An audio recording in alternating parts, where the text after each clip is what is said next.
Why should Connecticut get rid of future pensions? Because almost no younger person wants it. And pensions are an incredible drain on our budget. They restrict our borrowing, they lower our credit rating, and at this point, they're probably unfair. They're a relic. It was fair when the state paid relatively low wages. So a pension was a just compensation for doing your time well in an underpaid job. But now that state pay and health benefits are equivalent, if not higher, than private employment for similar skills, a pension is larding on needlessly. And how much does it cost the state? Well, employee payments are the largest part of a state budget. And the nearly 50,000 retired Connecticut employees are drawing 40 to 50% in pension plus health benefits as the continuing force right now. It's sustainable if you want to tax us more and more and more.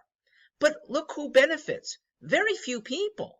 You're attracting a certain kind of worker who I'm not sure we want to attract.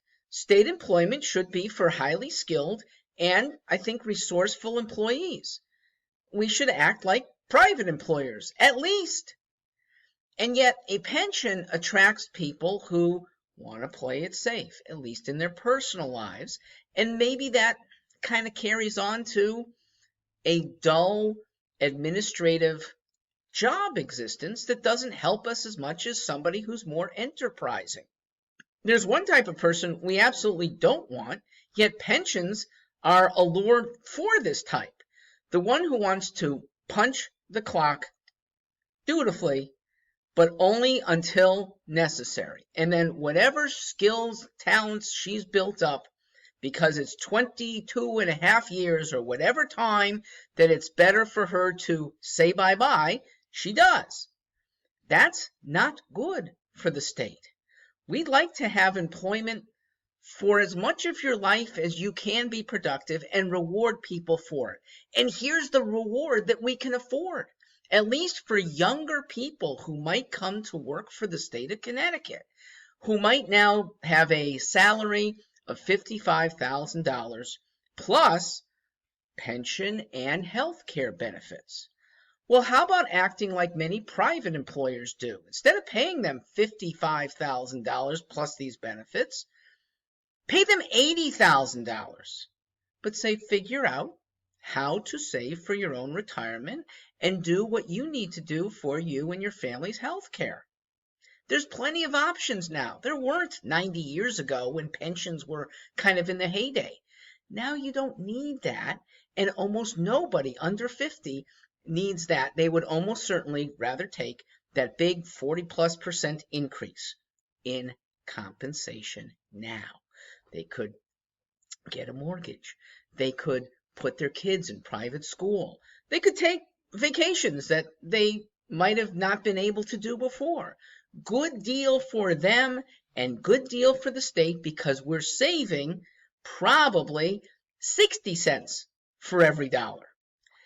The 40% increase that you give over to the state is a bargain. There are, on the pension earning rolls now, some people who earn over $200,000 a year, and they don't work a lick.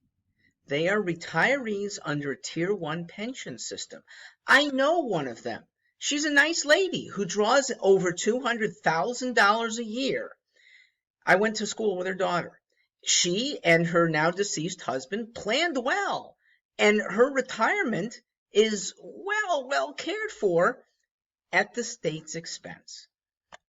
Here's how you might measure whether a lack of pension but higher salaries would make sense. Survey current workers who have some pension entitlement coming and put that proposition to them that the state would actually like to give you 45% more pay if you want to take care of your own retirement and healthcare needs. See how many people opt to switch into that. That tells you how popular it is. How unpopular? Well, no private firms do this anymore. That's a good sign that the state's pension system is a relic, not needed to attract good employees, and ridding us of that is sorely needed to build up funding for truly needed things in the state.